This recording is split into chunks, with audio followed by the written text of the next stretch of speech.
Thank you madam. Thank you organising committee मुझे invite करने के लिए। डॉक्टर कनिका। हाइजीनिक प्रैक्टिसेस और infection control in anaesthesia and OT. कितने स्टूडेंट्स हैं यहाँ? Can I have some hands please? Okay, this is for you guys because जो habit अभी डेवलप होगी it will go life long, ठीक है? तो आदतें अच्छी डालनी है, इट्स ऑल अबाउट आदतें। क्यों बातें कर रहे हैं हम इन्फेक्शन कंट्रोल की? Why we are talking about it? Specially anaesthesia और ओटी में क्यों बात कर रहे हैं? हॉस्पिटल का सबसे क्लीनेस्ट, सबसे स्टेराइल जोन कौन सा है? ओटी है। इसीलिए हम बात कर रहे हैं infection control and in anaesthesia. And why we want infection control? क्यों करना है हमें कंट्रोल? क्योंकि अपनी सेफ्टी है, पेशेंट की सेफ्टी है, और we are here in the hospital to give care. Care दे रहे हैं हम पेशेंट को, so we don't want to take away something from patient and neither give additional things. Care ही देनी है, उसके साथ जुड़े हुए इन्फेक्शंस नहीं देना है. That is what it is, to reduce healthcare associated infection. Why OT? Because as I said, जैसे मैंने कहा, मोस्ट स्टेराइल जोन है, सबसे हाईएस्ट स्टैंडर्ड, शायद सबसे ज़्यादा बच्चों आप लोगों को लगता होगा टोका टाकी ओटी में होती है, ऐसे नहीं करो, ये मत छू, अरे ये क्यों छू दिया, राइट? तो it is because of that only, and patient receive good care in the whole hospital. But I think safety and effectiveness is very much concentrated in the OR complexes. Where will the infection come from? जितनी चीज़ें हैं, हम हैं, patient हैं, वहाँ का सामान है, लिनन है, टेबल्स हैं, सर्फेसेस हैं, मॉनिटर्स हैं, एयर है, everything. That is what I mean to say. It comes from patient का फ्लोरा है, operating staff, hand, skin flora, contamination from inanimate मतलब कहीं से भी, एंड जो हमारे नॉन लिविंग थिंग्स हैं वहाँ पे, sharp injuries, occupation exposure, some अब hygiene, how to maintain infection control.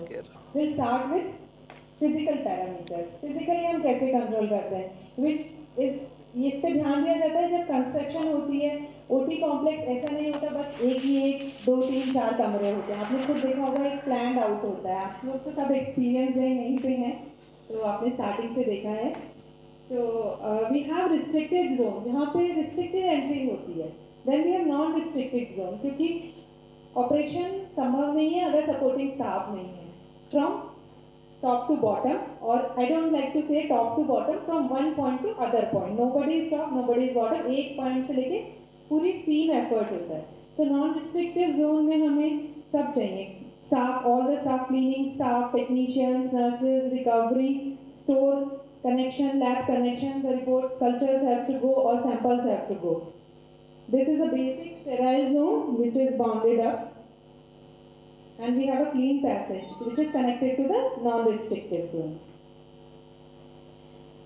Non-restrictive zone जो है sterile zone है, वहाँ पे sterile way में जाना है. What is sterile way? इसकी हम आगे बात करेंगे. अदर देन द पूरा लेआउट जो मैप रहता है, उसके अलावा और क्या चीज़ें कंसिडर हो सकती हैं, ताकि जैसे मैंने बताया कि हर चीज़ से इन्फेक्शन हो सकता है. हम है, पेशेंट है, सामान है, हवा है. हवा का कैसे ध्यान रखेंगे? So we have air changes per hour minimum 20 नंबर. This is for the laminar flow. If we have temperature should be, temperature ideal रखना चाहिए.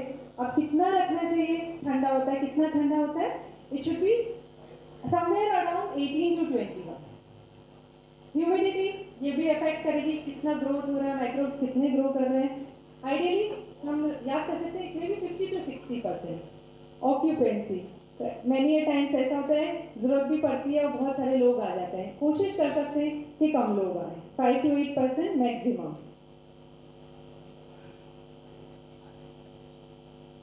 बहुत सारी चीज़ें इंपॉर्टेंट है ओटी में. हैंडल फ्री गेट्स होने चाहिए. फिजिकल पैरामीटर्स की बात करें तो पेंट्स जो लगते हैं, जब फ्लोर होता है, फ्लोर आप लोगों ने ध्यान दिया होगा डिफरेंट होता है. Why it is different? Flooring is seamless, it should not be porous because absorb करेगा मॉइस्चर पे ग्रोथ होगी.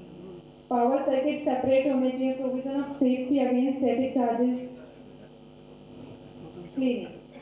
क्लीनिंग बहुत सारे टाइप, स्टेरिलाइजेशन, ये सब हम लोग पढ़ते रहते हैं और प्रैक्टिकली होती भी है. High level disinfectant, aldehyde based are used. Routine cleaning, अब हाँ ओटी को कितनी बार, क्या, कब क्लीन करें, कब नहीं करें, बिकॉज अगर हाई टर्नओवर है, बहुत सारे पेशेंट्स आ रहे हैं तो टाइम भी जा रहा है, ऐसा ना हो कोई केस इसीलिए कैंसिल हो जाए कि बस सफाई सफाई चल रही है। Routine cleaning frequency start of the day पे होनी चाहिए, स्टार्टिंग में केसेस के बिटवीन जरूर होनी चाहिए, और एंड ऑफ द लिस्ट पे पूरा वॉश डाउन जो है वो वीकली वंस होना चाहिए। Method of cleaning, being technicians we are the main pillars. जो टेक्नीशियंस हैं वो मेन पिलर्स हैं जो टाई अप करते हैं पूरी टीम को। वो technicians interact with nurses, they interact with doctor, सबसे उनका इंटरेक्शन होता है, डॉक्टर से होता है, नर्सिंग टीम से होता है, क्लीनिंग टीम से होता है। सो आप एक एक्टिव पार्टिसिपेशन कर सकते हैं ओटी को क्लीन रखने के लिए। 8 stroke technique is advisable and we should have a 3 bucket trolley, एक में क्लीन, एक में डिसइंफेक्ट, एक में ड्राई। एक ऐसी चेकलिस्ट, इट इज सजेस्टिव, अगर है वेरी गुड, नहीं है हो तो अच्छा है, और हो जाए तो बहुत अच्छा है। चेकलिस्ट होना चाहिए, कितनी क्या हर चीज़ का क्लीनिंग, जितने भी इनएनिमेट सर्फेसेस हैं, मॉनिटर्स हैं, फ्लोर है, सबका इसमें चेक होगा। कौन चेक कर सकता है? हर कोई चेक कर सकता है, बट एक डेडिकेटेड सुपरवाइजर हो तो अच्छा है। Now talking about detailed wash down, we have in BMHRC we have very good protocols being followed. Detailed wash down होता है once a week होता है, सारा सामान बाहर निकाल के all movable equipments and materials are shifted out.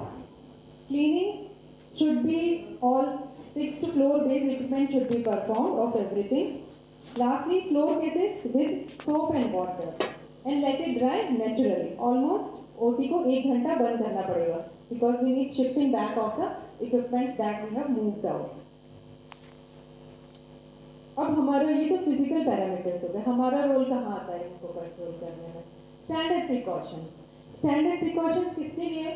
All patients, everybody, be it a universal precaution और not, whatever the patient type is, we must follow standard precaution for all patients. क्यों कर रहे हैं? प्रिवेंटिव मेजर्स हैं ये। Infection patient को ना हो, इन्फेक्शन हमें ना हो। ऑक्यूपेशनल हजार्ड, ऑक्यूपेशनल एक्सपोजर बहुत ज़्यादा है। पॉसिबिलिटी जहाँ भी कहीं भी पॉसिबिलिटी आ रही है, चाहे हम ब्लड के या बॉडी के किसी भी सिक्रीशन फ्लूइड बॉडी पार्ट पर किसी के भी कांटेक्ट आने की प्रोबेबिलिटी लगती है, या तो प्रोसीजर करने जा रहे हैं, या पेशेंट को हैंडल करने जा रहे हैं, या पेशेंट से निकली हुई कोई चीज़ है जिसको हम हैंडल करने जा रहे हैं, जहाँ भी प्रोबेबिलिटी है वहाँ हर जगह ये स्टैंडर्ड प्रिकॉशंस आते हैं। इसमें इंक्लूड होते हैं cap, mask, gloves, shoes and theatre dress. Gloves की बात करें, हमें सबको पता है ग्लव्स पहनने चाहिए, बिल्कुल पहनने चाहिए। क्यों पहनने चाहिए? अपनी प्रोटेक्शन के लिए और पेशेंट की प्रोटेक्शन के लिए। तो अब कंफ्यूजन होता है कि हर बार क्या एक नया पैकेट खोलना ज़रूरी है? बिल्कुल ज़रूरी नहीं है। रिसोर्सेज वेस्ट होते हैं, उसका ऑप्टिमम यूज़ नहीं हो पाता है। स्टेराइल ग्लव्स सिर्फ इन्वेजिव प्रोसीजर्स के लिए हैं, जहाँ भी हम इन्वेजिव मतलब जहाँ भी हम डायरेक्ट कांटेक्ट में आने वाले हैं, कोई ऐसा प्रोसीजर परफॉर्म करने वाले पेशेंट पे जहाँ पे हम बॉडी या उसके फ्लूइड से डायरेक्ट कांटेक्ट में आएंगे। Clean gloves most of the time purpose solve करते हैं, जो हमारा एम है वो अचीव हो जाता है। If you use clean glove, clean तो अलग से बॉक्स में that non sterile clean gloves जो होते हैं। Whenever you anticipate contact with skin, we must use it. Now gloves के लिए बहुत सिंपल 4 पॉइंट्स हैं, लेकिन ये 4 पॉइंट्स अगर फॉलो हो जाए तो बहुत रिसोर्सेज भी बचेंगे, इन्फेक्शन रेट भी कम हो जाएगा और क्लीनलीनेस भी रहेगी। ग्लव्स को सिंगल यूज करना है। ऐसा आप लोगों ने बहुत बार देखा होगा, बस ग्लव्स पहन लिया, इधर चले गए उधर चले गए, पूरे में घूम के आ गए। ऐसा नहीं करना है, सिंगल यूज है। आपने पहना, जिस पर्पज के लिए पहना है, उसके बाद उसे डिस्पोज ऑफ कर दो। Change between the patient, constantly ये बात बोली जाती है, चेंज करो between the patient. Same patient में भी अगर अलग अलग प्रोसीजर कर रहे हैं, एक बार आर्टिरियल लाइन डल रही है, एक बार सेंट्रल लाइन डली, gloves have to be changed. And most important is infection control सिर्फ ओटी तक लिमिटेड नहीं है। जो भी हम लोग वेस्ट प्रोडक्ट निकाल रहे हैं, that is going to our society, it is going outside, वो सोसाइटी में बाहर जा रहा है।